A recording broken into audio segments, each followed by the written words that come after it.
জায়গা থেকে সর্বোচ্চ মানের সেবাটা দিতে পারি সেই ব্যাপারে আমরা প্রতিনিয়ত কাজ করে যাচ্ছি। আমাদের প্রতি মাসে একদিন ওপেন হাউস ডে আমরা ব্যবস্থা আছে, কমিউনিটি পুলিশিং এর ব্যবস্থা আছে। আমরা চালক, মালিক এবং হেল্পারদেরকে নিয়ে আমাদের একটা প্রশিক্ষণ কর্মশালার ব্যবস্থা আছে। তা আমরা এই কার্যক্রমগুলো প্রতি মাসে আমরা করে যাচ্ছি। তো সেই সুবাদে আমি বিশ্বাস করি এই অত্র জনপদের মানুষ একটু একটু করে আমাদের কাজে উপকার পাচ্ছে। তো সব পুলিশ তো একা করে পারবে না। এই জনপদের মানুষকেও পুলিশকে সহযোগিতা করতে হবে। পুলিশকে যদি তারা সহযোগিতা করে, তাদের আশেপাশের লোকগুলোকে, অটো চালক বা থ্রি হুইলার চালকদেরকে বলে বুঝায় যে পুলিশ তোমাদেরকে বারণ করছে, তোমরা মহাসড়কে three wheeler, auto, easy bike চালাবা না, তোমরা ফিডার রোডে চালাও। মহাসড়কে এই স্লো জাম চললে দুর্ঘটনা ঘটে, কারণ মহাসড়কটা এই N3 ঢাকা ময়মনসিংহ যে মহাসড়ক, এই সড়কে সর্বোচ্চ গতিসীমা 80। তাহলে একটা অটো, ব্যাটারি চালিত অটো, সে তো 80 কিলোমিটার বেগে চালাতে পারে। বিজ্ঞ আদালত কর্তৃক মহাসড়ককে সকল প্রকার থ্রি হুইলার নিষিদ্ধ করা আছে। আমরা এই আলোকে, এই যে বললাম, আমরা মাইকিং করে সচেতনতা বৃদ্ধি করছি। আমরা তাদের বিরুদ্ধে অভিযান পরিচালনা করে তাদের বিরুদ্ধে প্রসিকিউশনের ব্যবস্থা করছি। বিভিন্ন মোড়ে মোড়ে তাদেরকে সচেতন করছি। তাদেরকে বিভিন্ন সময় কর্মশালার আয়োজন করে তাদেরকে হাইওয়ে পুলিশের রুলস অ্যান্ড রেগুলেশন সম্পর্কে একটু ধারণা দিচ্ছি, এবং অনেকে এটাকে সাধুবাদ দিচ্ছে। এবং তারা আমরা স্কুলে যাচ্ছি, শিক্ষা প্রতিষ্ঠানগুলোতে গিয়ে ছাত্রদেরকে আমরা অ্যাওয়ারনেস বিল্ড আপ করতেছি যে ছাত্ররা মাঝে মাঝে যে অটো নিয়ে তারা মহাসড়কে স্কুলে আসে, তাদেরকে সেটার ব্যাপারে আমরা সচেতন করার ব্যবস্থা করেছি। বাচ্চাদেরকে গার্ডিয়ানরা মোটরসাইকেলে আনে, হেলমেট পরায় না, তাদেরকেও আমরা সচেতন করছি যে তোমরা তোমাদের গার্ডিয়ানদেরকে, বাবা, ভাই, মামা, চাচা, তাদেরকে বলবা যদি তোমাদেরকে হেলমেট না পরায় তাহলে যাতে মোটরসাইকেলে তোমাদেরকে না নেয়। এভাবে আমরা ছোট ছোট করে আমাদের জায়গা থেকে আমরা তাদেরকে অ্যাওয়ারনেস বিল্ড আপ করছি। তো এগুলো সবকিছুই সুন্দর হবে যদি জনগণের পক্ষ থেকে আমাদের সেই লেভেলে সহযোগিতাটা আসে। তো আমরা আমাদের যেহেতু পুলিশের জনবল এই অত্র এলাকার তুলনায় তো আমাদের একটু কম আছে। আমাদের মোবাইল পার্টিগুলো ডেইলি আমাদের একটা বের হয়, বিচরণ করে, যেখানে অনিয়ম হয় সেখানে অনিয়মের বিরুদ্ধে ব্যবস্থা নেয়। অনেক সুন্দর কথা বলছেন। নিয়ম ভঙ্গ করলে কি কি শাস্তি দেওয়া হয়ে থাকে এবং তার ক্ষতিকর দিক এবং লাভজনক দিকটা কি? আচ্ছা, সবচেয়ে বড় কথা হলো যারা রুলস এন্ড রেগুলেশনস অমান্য করে। সড়ক পরিবহন 2018-তে কতগুলো বিষয়ে স্পষ্ট বলা আছে যে আপনি এই অপরাধ করতে পারবেন না, একদম ক্লিয়ার বলা আছে। যারা বিশেষ করে সড়ক ব্যবহার করে, তো তারা যদি সড়ক আইন অমান্য করে, তাদের বিরুদ্ধে আইনগত ব্যবস্থা নেওয়াটা কিন্তু ক্ষতিকর দিক না, বরং এটা একটা সেবা। আমরা এই সেবার মাধ্যমে এই সেবার মাধ্যমে, কারণ একজনকে কেউ যদি অমান্য করে, সে যদি আমাদের কাছে সরি ফিল করে যে সে আর করবে না, হয়তো আমরা তাকে সেটা মানবিকভাবে দেখি। কিন্তু আমরা দেখি যে হামেশাই ওভার স্পিডে গাড়ি চালাচ্ছে, উল্টা গাড়ি চালাচ্ছে, হেলমেট ছাড়া গাড়ি চালাচ্ছে, 3 জন মোটরসাইকেল নিয়ে চলছে, এগুলোর বিরুদ্ধে জিরো টলারেন্স। এগুলোর বিরুদ্ধে আমাদের কোনো এক্সকিউজ নাই। কারণ আপনি বিশেষ রিজন ছাড়া, হ্যাঁ হতে পারে যে আপনি একটা লোক অ্যাক্সিডেন্ট করছে, আপনি তাকে মাঝখানে বসায় নিয়ে গেছেন, সেটা ডিফারেন্ট কেস। কিন্তু আপনি হেলমেট ছাড়া আপনি মোটরসাইকেল চালাতে পারবেন না, আপনি উল্টা কোনো বাহন চালাতে পারবেন না। এখানে একটা স্লোগান আছে, উল্টা পথের বাহন দুর্ঘটনার কারণ। তো আমরা আপনাদের মাধ্যমে সবাইকে জানাইতে চাই, এই জনপদের মানুষকে জানাইতে চাই, এই দেশের মানুষকে জানাইতে চাই যে আপনারা কখনো কোনো সড়কে উল্টা যাবেন না, আপনারা হেলমেট ব্যতীত মোটরসাইকেল চালাবেন না, আপনারা 3 জন নিয়ে মোটরসাইকেল চালাবেন না, আপনারা অতিরিক্ত গতিতে গাড়ি চালাবেন না, কারণ অতিরিক্ত গতি আপনার দুর্ঘটনার একটা কারণ। এখানে একটা বিষয় আছে, দুর্ঘটনার একটা সূত্র আছে, 4টা ও, 4O। ও মানে প্রথম ও ওভার স্পিড, আরেকটা ও ওভার কনফিডেন্স, আরেকটা ও ওভারলোডিং, আরেকটা ওভারটেকিং। এই 4টা যদি রুলস যারা হলো মহাসড়ক ব্যবহার করে এই 4টা রুলস মেনে চলে, তাহলে ইনশাল্লাহ মানে পুলিশের পক্ষে দুর্ঘটনা নিয়ন্ত্রণের জন্য পুলিশ যে কাজগুলো করছেন এটা খুবই সহজ হবে। এবং আপনাদের মাধ্যমে আমরা অনুরোধ করতে চাই, যারা চালক আছেন, যারা হলো হেল্পার আছেন, যারা পথচারী আছেন, যারা হলো এই গাড়িগুলো সেবা নিচ্ছেন, তাদেরকে বলবো কোনো চালক যদি ওভার স্পিডে গাড়ি চালায়, আপনারা চালককে হলো বোঝানোর চেষ্টা করবেন যে অতিরিক্ত গতি জীবনের ক্ষতি। তো আপনাদের মাধ্যমে আমি সেই সহযোগিতাটা চাই। জি, অসংখ্য ধন্যবাদ আপনাকে। আপনার থানায় আওতায় মোট কয়টি টিম কাজ করছে এবং তার বিস্তারিত জানতে সহযোগিতা করবে? আমাদের এই সালনা হাই থানায় আমাদের একটা জরুরি মোবাইল আমাদের হলো কাজ করছে। আমরা যানজট নিরসনের জন্য আমরা ভবানীপুর এবং বাঘের বাজার আমরা এখানে আমাদের ট্রাফিক ডিউটিতে আমরা ডেপ্লয়মেন্ট করি, ওরা হলো ওখানে যানজট নিরসনে কাজ করে। তো এই এলাকায় একটা জায়গায় একটু হলো আমাদের একটু সমস্যা হয়, যখন গার্মেন্টস ছুটি হয় তখন আমাদের এই জনপদের গার্মেন্টস শ্রমিকেরা তারা হলো মাথার ঘাম পায়ে ফেলে তারা কাজ করছে, দেশের জন্য কাজ করছে, রেমিটেন্স নিয়ে আসছে। তো তাদের যাতায়াত ব্যবস্থা যাতে হলো সুন্দর করা যায়, আমাদের লোক সেভাবে হলো থেকে ওই সময়টা একটু হলো যানজটের হালকা হলো তৈরি হয়, আমাদের লোক থেকে সেটাকে সুন্দরভাবে যানজট নিয়ন্ত্রণে কাজ করে। জি, অসংখ্য ধন্যবাদ। নিয়ম ভঙ্গ করায় প্রতি মাসে কয়টি মামলা এবং বছরে সর্বোচ্চ কয়টি মামলা ও খারিজ করেছেন? এটা এই কোশ্চেনটা ঠিক যদি এরকম হয় যে এটার কোনো স্পেসিফিক কোনো হলো তথ্য নাই, যেমন আজকে আমাদের মোবাইল পার্টি বা আমরা একটা বিশেষ অভিযান করলাম, অভিযানে যারা যারা অপরাধ করেছে তাদের বিরুদ্ধে আইনানুগ ব্যবস্থা নিয়েছে। এক্ষেত্রে কখনো 5 জন অপরাধ করতে পারে, 10 জন করতে পারে। তো এই আমাদের যে ডিউটিকালীন সময়ে আমাদের সামনে যারা অপরাধ করে এবং অপরাধী হিসেবে সাব্যস্ত হয় তাদেরকে সড়ক আইনে যেভাবে আইনগত ব্যবস্থা নেওয়া হয় আমরা সেভাবে নিয়ে থাকি। ডাম্পিং এর খরচ কত? আমাদের এখানে কোনো ডাম্পিং এর ব্যবস্থা নেই। আমরা হলো এই যে থানার অবস্থাটা দেখছেন যে আমাদের থানার এখানে হলো আমরা চেষ্টা করি যে হলো কারো যদি কোনো অপরাধ থাকে আমরা তার বিরুদ্ধে আইনগত ব্যবস্থা নিয়ে তার হেফাজতে নেওয়ার ব্যবস্থা করি। ওইভাবে আমাদের খুব মানে সুপরিকল্পিত আমাদের কোনো ডাম্পিং ব্যবস্থা নেই। আপনার থানার জন্য কি পর্যাপ্ত লোকবল নিয়োগ করা আছে নাকি আরো প্রয়োজন? শুনুন, পুলিশের এই জনপদের মনে করেন আমাদের এই হাইওয়ে পুলিশের এই আওতাধীন এলাকায় হয়তো অনেক লোক আছে, লক্ষ লক্ষ লোক আছে, কিন্তু আমাদের জনবল আছে এগুলো খুবই সামান্য। তো সেই হিসাবে এই জনপদের মানুষ যদি আমাদেরকে সহযোগিতা করে তাহলে এই অল্প পুলিশ দিয়ে আপনাদেরকে সেবা দিতে সক্ষম, যদি আপনারা আমাদেরকে ওইভাবে আইনকে শ্রদ্ধা করেন, আইন মানার মধ্য দিয়ে আমাদের সেবাটাকে আপনারা গ্রহণ করেন। আমরা এই অত জনপদে আসছি কাজ করতে, সেবা দিতে, সেবা নেওয়ার দায়িত্ব আপনাদের, শুধু আইন মানার মধ্য দিয়ে। জি, অসংখ্য ধন্যবাদ আপনাকে। তো আসলে এই যে অ্যাক্সিডেন্ট গুলো হচ্ছে এটা কি আসলে যানজট মুক্ত না করার কারণে হচ্ছে কিনা? না, একটি ওই যে আপনাকে আমি 4টা ও এর সূত্র দিলাম, পাশাপাশি 3 হুইলারের কথা বললাম। আপনার মহাসড়কে তো 3 হুইলার চলতে পারবে না। এখন দেখেন আমরা পুলিশ যখন হলো কাজ করে, পুলিশের গাড়ি দেখলে ওরা আগে দৌড় মারে, বিভিন্ন ফিডার ঢুকে যায়। এখন আমরা ওদেরকে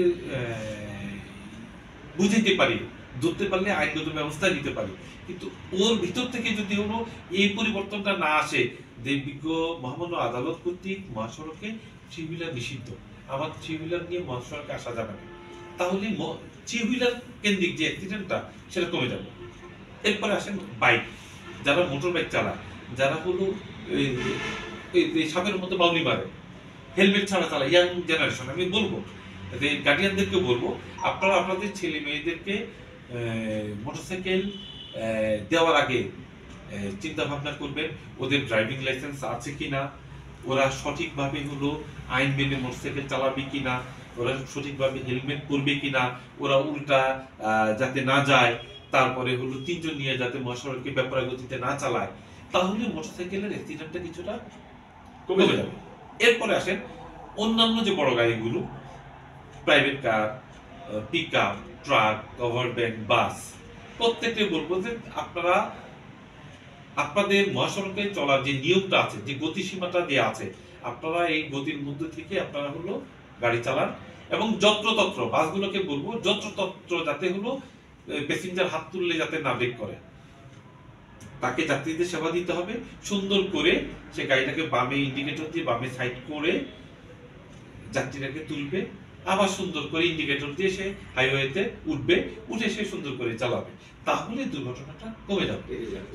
এখন আমাদের কিছু চালক ভাইয়েরা আছেন, কিছু হেল্পাররা আছেন, মালিক ভাইয়েরাও আছেন, তারা সময়কে জীবনের চাইতে বেশি গুরুত্ব দিচ্ছে, কিন্তু জীবনের চাইতে তো সময় বেশি গুরুত্বপূর্ণ হতে পারে না, জীবনের মূল্যই তো বেশি। জীবনের মূল্য বেশি। তো জীবনের দিকে চিন্তা করে, দেশের প্রচলিত আভ্যন্তরীণ আইনের কথা চিন্তা করে, সড়ক আইনের কথা চিন্তা করে আমার চালক ভাইদের উদ্দেশ্যে বলছি, মালিক ভাইদের উদ্দেশ্যে বলছি যে আপনারা চালকদেরকে একটা সুন্দর করে একটা হলো অর্ডার দিয়ে দিবেন, তারা যাতে অতিরিক্ত গতিতে গাড়ি না চালায়, যত্রতত্র পার্কিং না করে, উল্টা গাড়ি না চালায়, তাহলে কিন্তু আমাদের দেশে দুর্ঘটনা কমে যাবে। কারণ একটা অপমৃত্যু ভাই, যার ঘরে দুর্ঘটনার রোগী আছে একমাত্র সে বুঝে।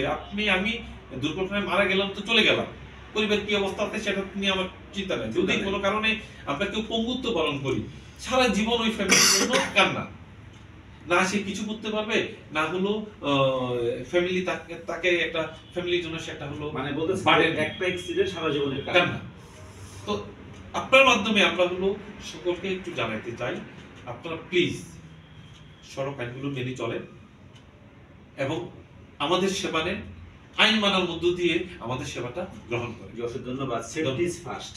তো আসলে যে তারা নিয়ম কানুন পালন না করার কারণে এরকম অ্যাক্সিডেন্ট হয়েছে, এরকম কোন ঘটনা আপনার আছে নাকি, স্মরণীয় কোনো ঘটনা?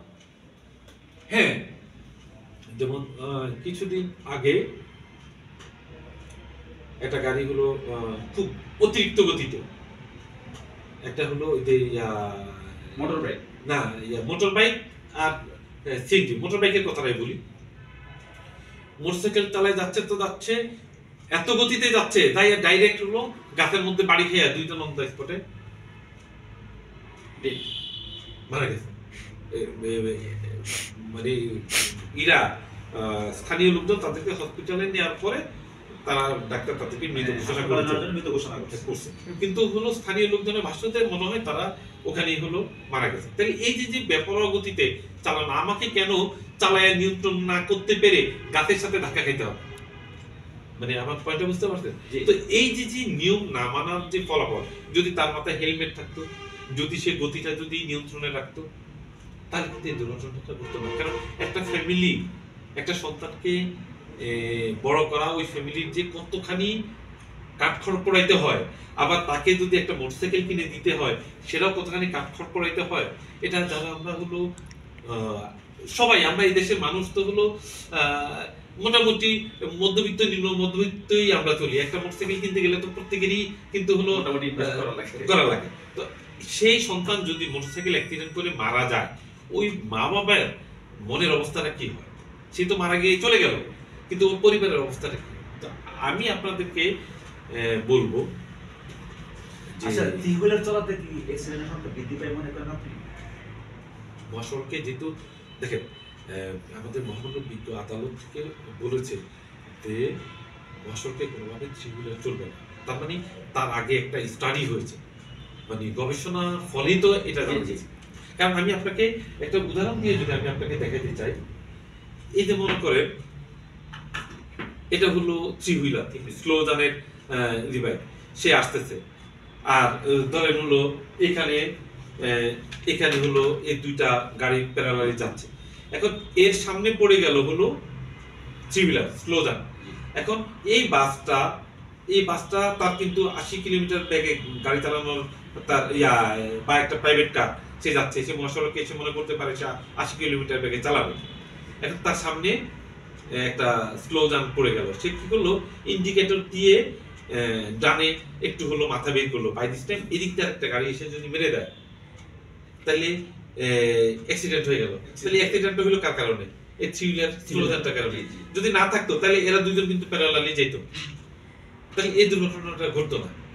তো এই যে স্লো মুভিং যে গাড়িগুলো মহাসড়কে আসলে এই দুর্ঘটনাগুলো ঘটে, এবং এই কারণে মহামান্য বিজ্ঞ আদালত মানে ভাবে তাদেরকে হলো তাদেরকে যে নিষেধাজ্ঞা করেছে মহাসড়কে, আমরাও তাদেরকে এটা কাউন্সিলিং করছি, সচেতন করছি, এখন তারপরেও আমাদের এই জনপদের মানুষ তারা হলো পুলিশকে পাহারা দেয়। যখন পুলিশ থাকে তখন তারা চলে যায়, আর যখন পুলিশ থাকে না তখন তারা মনে করে যে এই রাস্তাটা আমার, এই রাস্তাটা আমার। তখন এই দুর্ঘটনাটা ঘটে। জি, অসংখ্য ধন্যবাদ আপনাকে। তো আমি জানতে চাচ্ছি যে আপনি তো সুদানে ছিলেন, মিশনে ছিলেন, সেখানকার যানবাহন সম্বন্ধে যদি কিছু বলতেন।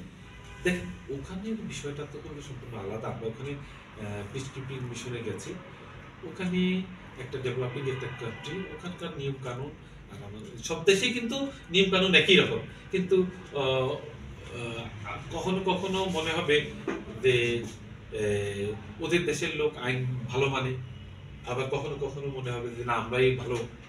না ঠিক আছে, যে মানুষ আমি দেখেছি আপনার রাস্তায় লেখা আছে যে এখানে গতিবিধ এত চালাতে হবে, এই অনুযায়ী কিন্তু গাড়ি চলে। একটা গাড়ি যদি ব্রেক করে তাহলে পিছন তার 10 টাকা রিপাইট দিবে, মেরে দিবে, ঠিক আছে। এখানে তার ত্রিহুলার নাই না। যেমন এই যে আমরা হলো অতিরিক্ত গতি নিয়ে যখন আমাদের টিম কাজ করি, আমরা ওভার স্পিডে অনেকে আমাদেরকে কোশ্চেন করে যে এখানে কি কোথায় সাইনবোর্ড লেখা আছে যে আমি 80-র উপরে চালাইতে পারবো না। কিন্তু দেখেন আমাদের প্রত্যেকটা ড্রাইভার যখন সে ড্রাইভিং লাইসেন্সটা হলো জন্য পরীক্ষা দেয়, ওখানে কিন্তু একটা কোশ্চেন আছে যে আমাদের জাতীয় গতিসীমা কত কত। তো ওখানে লেখা আছে যে আমাদের জাতীয় গতিসীমা হলো 80। তার মানে মহাসড়কে বাংলাদেশের কোথায়ও 80-র উপরে আপনি চালাইতে পারবেন না।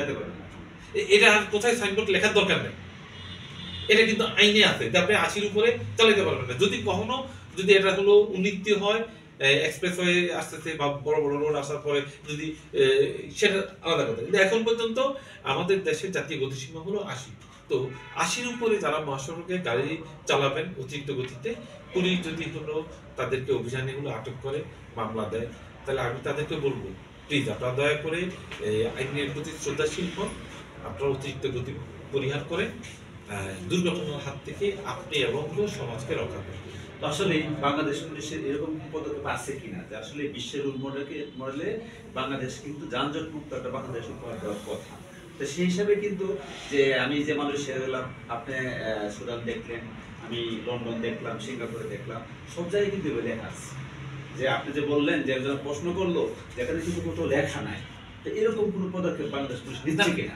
যেমন দেখেন ওই দেশের আপনার তো যেহেতু হলো লন্ডন মালয়েশিয়ার কথা বলেছেন, ওখানে রাস্তায় স্পিড লিমিট দেওয়া আছে অনেক। আমাদের যেহেতু জাতীয় গতিসীমা দেওয়া আছে 80, আপনাকে 80-র উপরে চালাতে পারবেন না, এটা একদম আইনগতভাবে সিদ্ধ। আচ্ছা, এখন আসেন যে যানজট নিয়ন্ত্রণে আমাদের দেশের আয়তন অনুযায়ী আমাদের জনসংখ্যার তুলনায় গাড়ির সংখ্যা কম, গাড়ির তুলনায় রাস্তার সংখ্যা কম। তাহলে আমাদের রাস্তা যদি হলো কম থাকে, তাহলে অবভিয়াসলি রাস্তায় চলাচলের ক্ষেত্রে গাড়ির সংখ্যাটা রাস্তায় একটু বেশি দেখা যাবে।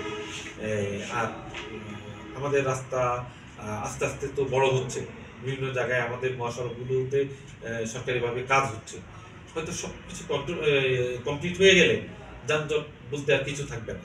তার চাইতে বড় কথা হলো আমাদের মানুষকে, চালক, মালিক, হেল্পার সকলকে সচেতন হতে হবে যে আমি যদি সঠিকভাবে সড়ক আইন মেনে চলি তাহলে যানজট হওয়ার সুযোগ নাই। আপনি একটা বাস যাত্রীর জন্য সে একজন দাঁড়াইলো, আরেকজন এসে কি করলো, তাকে এমনভাবে আটকাইয়া তাকে রেখে দিল, সে যেতে পারলো না, পিছনে লম্বা জ্যাম হয়ে গেল।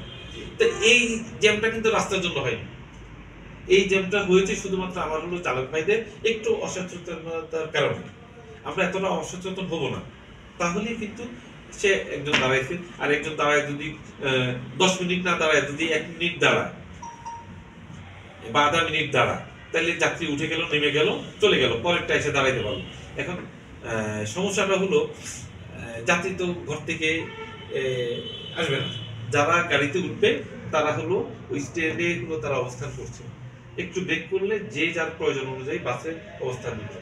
এখন আমাদের চালক ভাইরা যদি আর একটু সচেতন হয়, আমরা পুলিশ তো আমরা কাজ করছি, আমাদের কমিউনিটি পুলিশও আমরা হলো কাজ করতেছে, কিন্তু এই জনপদের মানুষকে সার্বিকভাবে আইনের প্রতি শ্রদ্ধাশীল হয়ে পুলিশকে সহযোগিতা করে। এখানে সবচেয়ে সমস্যা যেটা হচ্ছে এটা হচ্ছে যে আমরা স্টপিস কিন্তু ব্যবহার করি না, আমরা রাস্তাঘাটে একজন লোককে নিচ্ছি তুলে নিচ্ছি, দেখা যাচ্ছে পিছন আর একটা লোক মেরে দিচ্ছে গাড়িতে, এই যে এই জিনিসটার জন্য বাংলাদেশ পুলিশ কি ধরনের পদক্ষেপ নিচ্ছে? না, আমরা তো প্রতিদিন মানে আমার বাস্তব অভিজ্ঞতা বললাম আর কি, যতগুলি অ্যাক্সিডেন্ট হচ্ছে আমাদের ম্যাক্সিমাম 100 80% এভাবে হচ্ছে। আচ্ছা, ধন্যবাদ একটা সুন্দর প্রশ্ন করার জন্য আপনাকে।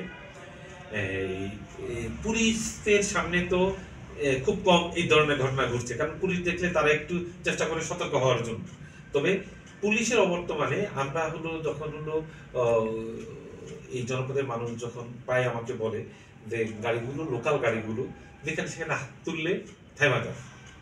ওই যে আমি আপনার কথার একটা প্রেক্ষিতে বললাম যে হাত তুলতে পারে একটা যাত্রী, সেটা হাত তুলতেই পারে, তার প্রয়োজনে হাত তুলতেই হাত তুলতে পারে।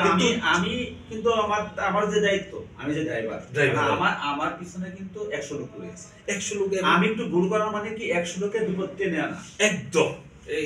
এটা একটা মানে আমরা যখন হচ্ছে ড্রাইভার চালকদের প্রশিক্ষণে, চালক হেল্পারদের প্রশিক্ষণের জন্য আমরা যখন হলো অ্যারেঞ্জমেন্টটা করি, তখন চালকদেরকে বলি যে আপনার পরিবারে আপনি কিন্তু খুব ইম্পর্টেন্ট, কিন্তু আপনি যে সেবাটা দিচ্ছেন, আপনার গাড়িতে 40 জন 50 জন বা হলো 30 জন যাত্রী উঠে, অনেক গুরুত্বপূর্ণ ব্যক্তি কিন্তু আপনার গাড়িতে গুলো চোখ বন্ধ করে উঠে, সে আদৌ জানে না আপনি ভালো চালান কিনা, কিন্তু সে চোখ বন্ধ করে উঠে তো ঘুমায় যায়। তার উপরে দায়িত্বটা সে ঘুমিয়ে যাচ্ছে। রাইট। এখন এই জন্য চালক এবং হেল্পারদের হলো দায়িত্ব এবং কর্তব্য হলো, একটা লোক যদি হাত তোলে ফাইন, আমি তাকে সেবা দিব, কিন্তু আমার গাড়িটাকে সুন্দর করে লেফট সাইডে ইন্ডিকেটর দিয়ে নিরাপদ জায়গায় ব্রেক করে তাকে তুলবো, এরপর আবার যখন রানিং করবো ডান সাইডের ইন্ডিকেটর দিয়ে মহাসড়কে উঠার মতো সেরকম পরিবেশ তৈরি করে তারপরে আমি গাড়ি চালাবো, তাহলে কিন্তু এই ধরনের দুর্ঘটনা ঘটবে না। এটা শুধুমাত্র চালক হেল্পাররা যদি একটু সচেতন হয়। আর পাশাপাশি আমাদের যে যাত্রী ভাইরা আছে তাদেরকেও বলবো যে আপনারা স্ট্যান্ড ব্যতীত আপনার কোথায় যত্রতত্র হলো চালকদেরকে হাত তুলবেন না। হ্যাঁ, তাহলে ও আইন অমান্য করতে উৎসাহিত হবে। আপনিও আইন মানুন, চালক হেল্পারদেরকেও আইন মানতে সহযোগিতা করুন। আর আইন অমান্যকারীদের বিরুদ্ধে পুলিশের আইনগত ব্যবস্থা হলো, এটা একটা কন্টিনিউয়াস প্রসেস। এরকম কয়টা মামলা আপনি দিয়েছেন যারা কি স্টপিস ব্যবহার করে নাই, রাস্তায় একটা প্যাসেঞ্জার হাত তুলছে, এনে গাড়ি বের করছে? যেমন আমরা হলো প্রায় হলো এই জাতীয় হলো প্রশিক্ষণ আমরা দিই হুতাপাড়া, ভবানীপুর, বাঘের বাজার। আমরা বিশেষ করে বাসদেরকে তারা রাস্তার মাঝখানে কি করে ব্রেক করে, ব্রেক করলে যখন আমরা তাদেরকে হলো বলি তুমি এখানে ব্রেক করছো, আর একজন হলো মহিলা আছে, একজন মুরব্বী আছে, নামাই ফাইন, তুমি নামাইছো, তুমি একটু সুন্দর করে বামে সাইড করে নামাও। আসলে এগুলো নির্ভর করে সচেতনতা। এটা ওভার দ্য নাইট এটা আমরা হলো পাবো না, আমরা একটু একটু করে কাজ করতেছি। আমাদের এই জনপদের মানুষকেও আইনের প্রতি শ্রদ্ধাশীল হলেই এটা সম্ভব হবে। এটা পুলিশের একার পক্ষে যেমন হলো সুযোগ নাই, সম্মিলিতভাবে চালক হেল্পারদেরকে সচেতন হওয়া লাগবে, আমাদের যাত্রীদেরকে সচেতন হওয়া লাগবে। যাত্রীরা যদি বলে যে আমি হলো অমুক জায়গায় নামবো, ড্রাইভার যদি রাস্তার মাঝখানে নামায় যে না তুমি আমাকে সুন্দর করে বামে সাইড করে নামাই দাও, যাত্রীদের যে দায়িত্বটা আছে তারা সেই দায়িত্বটা পালন করবে। দীর্ঘ সময় ধরে বেশি। জি, অসংখ্য ধন্যবাদ আপনাকে। তো দর্শক মণ্ডলী, আপনারা দেখছিলেন যানজট মুক্ত বাংলাদেশ গড়ার লক্ষ্যে। আজকের যে অতিথি অনেক অভিজ্ঞ, উনি দেশের বাইরে ছিলেন, আপনারা অবশ্যই শুনেছেন, যারা দেখছেন এবং পরে দেখবেন বিস্তারিত জানতে পারবেন। তো আজকে আমাদের অতিথি Saleh Ahmed, officer in charge Shalna highway থানা, highway police, Gazipur region, Gazipur জাতিসংঘ পদকপ্রাপ্ত সাউথপুর সুদান এবং সাউথ সুদান। তা আমরা আশা করব বাংলাদেশের যতগুলি থানা রয়েছে, যতগুলি হাইওয়ে রয়েছে, প্রত্যেকটা হাইওয়ের দায়িত্বে যাতে এই সালেহ আহমেদের মতন এমন একজন অভিজ্ঞ যদি থাকে, তাহলে আমি আশা করব যে আস্তে আস্তে এই অ্যাক্সিডেন্টগুলি কমে যাবে এবং আস্তে আস্তে কি যানজট মুক্ত একটা বাংলাদেশ বিশ্বের রোল মডেলে উপহার দেওয়া সম্ভব। তো আজকে আমরা বিদায় নিব। বিদায় নেওয়ার আগে জানতে চাইবো যে আপনি যে এই হাইওয়েটা আছে, এখানে পরিস্থিতি সম্বন্ধে যে ছোট্ট করে কিছু বলে আছে আমাদের বিদায় নিবে। ধন্যবাদ আপনাকে। আমাদের এই অত্র জনপদের মানুষ, আমি বিশ্বাস করি তাদেরকে যখন হলো আমরা হলো কোনো সচেতনতা বৃদ্ধির জন্য কোনো সভা করি, তারা আমাদেরকে খুব সাধুবাদ জানায়। ইনফ্যাক্ট বাংলাদেশের মানুষ পুলিশকে খুব সম্মান করে, মানুষের কাছে হয়তো পুলিশের কাছে প্রত্যাশাও নেই, আমরা হলো মানুষকে সে লেভেলে প্রত্যাশা অনুযায়ী আমরা সেবা দিতে অনেক সময় হলো পেরে উঠছি না, কিন্তু আমাদের চেষ্টার কোনো কমতি নাই। তো আমি বলবো যে এই জনপথের মানুষকে আমরা যে সেবা দেওয়ার নিমিত্তে আমরা কাজ করছি, তারা আমাদেরকে একটু সহযোগিতা করলে এই জনপদের মানুষকে আইনি সেবা দিয়ে আমরা আরো একটু ভালো অবস্থানে নিতে পারি। ধন্যবাদ। এক মিনিট বলে শেষ করবেন, আপনি কতদিন সময় নিয়ে চাচ্ছেন যে এলাকাটা যানজট মুক্ত এবং অ্যাক্সিডেন্টের হারটা কমাতে আপনারা কতদিন সময় নিচ্ছেন? না, এটা আসলে এটা আমাদের সময়ের উপর যে সবকিছু নির্ভর করছে তা না, বাট আমাদের কার্যক্রমটা চলমান। আর বাংলাদেশ পুলিশ এখন সবকিছু জনগণের দৌড় গোড়ায় সেবাটা নিয়ে যেতে চাচ্ছে। তো আমাদের সিনিয়র স্যারেরা প্রতিনিয়ত আমাদেরকে মানবিক পুলিশ হওয়ার জন্য হলো বলছে যে তোমরা মানুষের সাথে খুব সুন্দরভাবে তাদেরকে বুঝাও, আইন প্রয়োগের পাশাপাশি তাদেরকে তোমরা হলো সচেতন করো, তাহলে খুব বেশি সময় লাগবে না, অল্প সময়ের সময় মানে ইনশাল্লাহ। মানে আমি বিশ্বাস করি যে পুলিশ যদি মানুষকে যদি একটু হলো সচেতন করে এবং পাবলিক যদি এই জনপদের মানুষ যদি একটু সচেতন হয়, তাহলে কিছুই না, খুবই অল্প সময়ের মধ্যে ইনশাল্লাহ সমাধান হওয়া সম্ভব। ধন্যবাদ। প্রথম বুলেটিন কিন্তু বাংলাদেশকে যানজট মুক্ত করার জন্য সারা বাংলাদেশ ব্যাপী কাজ করছে, সেই হিসেবে প্রথম বুলেটিনে আপনি কি বলার আছে? সড়ক আইন মেনে চলুন, যানজট নিরসনে সহযোগিতা করুন। দর্শক মন্ডলী, আজকে এখানে বিদায় দিচ্ছি। মোহাম্মদ মুস্তফা কামাল, সম্পাদক ও হাফেজ। ধন্যবাদ।